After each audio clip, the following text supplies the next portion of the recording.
Charlottesville police are searching for a reported man with a gun who witnesses say was chasing a man with a baby. This all happened about 3:15 today near Friendship Court. As police searched the area, they arrested one man. He was charged with a marijuana-related offense not in connection to this incident. Police say they are not aware of any public safety danger, but ask people to stay vigilant. Like this happens, it's going to put you on alert, so I'd advise the residents down here to keep their kids in for the night. Police have found nothing at this point. They did spend an evening searching that area for both men and talking to neighbors in hopes of identifying the people involved. A second day of trial gets underway tomorrow morning in the killing of a pig. Lee Oakes Jr. and Geraldine Sutter are accused of stealing the animal from the shelter on July 3rd, 2016 to use for food for a 4th of July celebration. In court today, the man who was caring for that pig at the time said it escaped while authorities were determining who owned it. The defense claims the pig was feral and had no owner. Both pleaded not guilty to 3 charges of malicious wounding with intent to harm an animal, stealing a swine, and misdemeanor animal cruelty. Well, the weather certainly warmed up today. This is a live look at downtown Charlottesville on this Thursday night, but some heavy rain is on the horizon as we look towards the weekend. Storm Team 29 meteorologist Clayton Stiver has a look for us. Hey, Clayton. Hey there, Casey, and just want to recap some of the thunder showers that tracked through earlier today. Yes, the warmer temperatures, that daytime heating instability in the atmosphere allowed for a little line of thunder showers to roll through there earlier. And while many of us saw on the Weather Bug Network, you can see here downtown Seville had a little over ½ inch. Same thing for Standardsville, just over 3/4 of an inch for Dillwyn, Buckingham County. There were some isolated locations where we had 1-2 inches plus of rainfall from some of those thunder showers.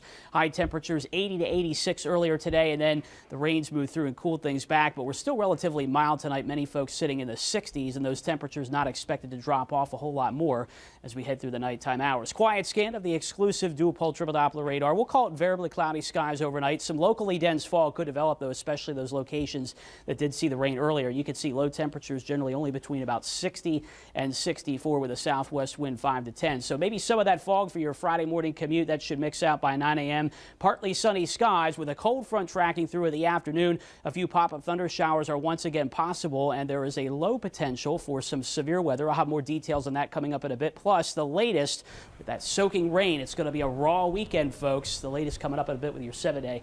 Now we'll send things back to the desk. All right, thank you, Clayton. University of Virginia students and their parents will be paying more next year. Today, the university's Board of Visitors approved a 2.2% tuition increase for in-state students. Students held signs and chanted in protest as the board met. Out-of-state students will pay 3.5% more in tuition. President Teresa Sullivan says UVA is not alone. So far, the other schools in the state are raising their tuition by a larger percentage increase than we are, so if they're comparing UVA to another in-state school, they might keep that in mind. But I think this board is quite committed to keeping tuition increases as small as they possibly can. UVA argues this increase is less than inflation. The school also has $7 million fewer to work with from the state. Albemarle County Police are making sure high school students stay safe during prom this weekend. They want to make sure students do not drive distracted or drunk during prom, which is on Saturday. Police spent the afternoon giving out T-shirts and cell phone card holders to high schoolers as they were leaving school. Students at all 3 county high schools got the shirts and those cell phone card holders. When I think back to prom, I mean, that is a time when you're possibly going to go to parties and there might be alcohol. And so we just want to remind them, don't get behind that wheel if you've been drinking. And also, you know, texting is a big thing now. Don't text and drive. The shirts are in all these schools' respective colors. The cell phone card holders read "Phone down saves lives." Wet weather this week is holding up part of a traffic pattern change in Afton. Crews have now installed a temporary traffic light at the intersection of Route 151 and 250, but the lights are still just flashing. This week's rain kept workers from being able to place rumble strips on the road.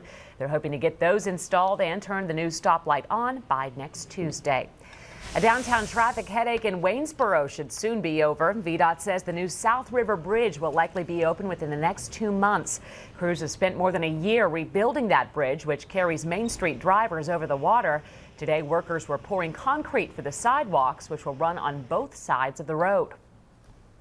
Well, we're certainly in the final stages of this project. The bridge beams have been put in place and the main concrete decks have been poured, and all that work was able to take place during the winter. So, this project definitely benefited from a mild winter and has kept it ahead of schedule. In all, this is a $7 million project. The contract doesn't officially run out till December, so crews could get bonuses if they finish early. It's the South River Fly Fishing Expo this weekend in Waynesboro. The two-day expo covers all things fly fishing with speakers, exhibits, and a trout pond for children. The event is Saturday and Sunday at Constitution Park in Waynesboro. For the schedule and pricing, just go to NBC29.com, click on news links. Children 15 and under are free. Covering the state tonight, Governor Terry McAuliffe called off the scheduled execution for a man convicted in a murder-for-hire plot in Harrisonburg. Yeah, Yvonne Teleguz no longer faces death. NBC 29's Alana Austin reports tonight from Richmond. This was about life and death, and I had questions about the jury instructions. I was not comfortable. With just 5 days before the scheduled execution, Yvonne Teleguz's sentence was commuted by Governor McAuliffe from the death penalty to life in prison without parole. In this case, we now know that the jury acted on false information and that it was driven by passions and fears raised not from actual evidence introduced at trial, but from inference. McAuliffe says his intervention was prompted by false information presented to jurors that Teleguz had been involved in another murder in Pennsylvania. That killing never took place. The sentencing issue was unfair and had serious flaws in it, and it cannot stand in our judicial system. We have to have faith in our judicial system. Teleguz was convicted in 2006 of paying another man to kill his ex-girlfriend and mother of his child, Stephanie Sipe. McAuliffe says after extensive review of the evidence, all signs point to Teleguz ordering a hit. And it just is unfathomable when you think about this, that two individuals would get in their car and drive 200 miles to a place, to a woman they did not know. Lawyers for Teleguz and other supporters thanked McAuliffe for his action. It remains to be seen what happens next. We are very focused on today's decision and preventing the execution, but I think it is safe to say that Yvonne will continue and try to prove that he is not responsible for Stephanie's death. In Richmond, Alana Austin, NBC 29 News. The governor says shortly before the news conference, he spoke with the victim's family to inform them of his decision. He says they thanked him for that phone call. A new economic impact study shows Virginia's agritourism industry creates $2.2 billion of economic activity here in the state. 1,400 agritourism businesses, including orchards or farms, wineries, support 22,000 jobs in the state at 1,400 businesses. Central Virginia and the Shenandoah Valley rank as two of the top 3 most visited destinations for tourists. A release from the governor's office says the study is the first statewide benchmark report to measure the impacts of agritourism in the sector. A Charlottesville man says he is running for Congress in 2018. Today, Roger Dean Huffstetler announced on Facebook that he'll seek the 5th district seat in Congress. Huffstetler is a U.S. Marine from Charlottesville and says he's running as a Democrat. Republican Tom Garrett is serving his first term in the House of Representatives right now.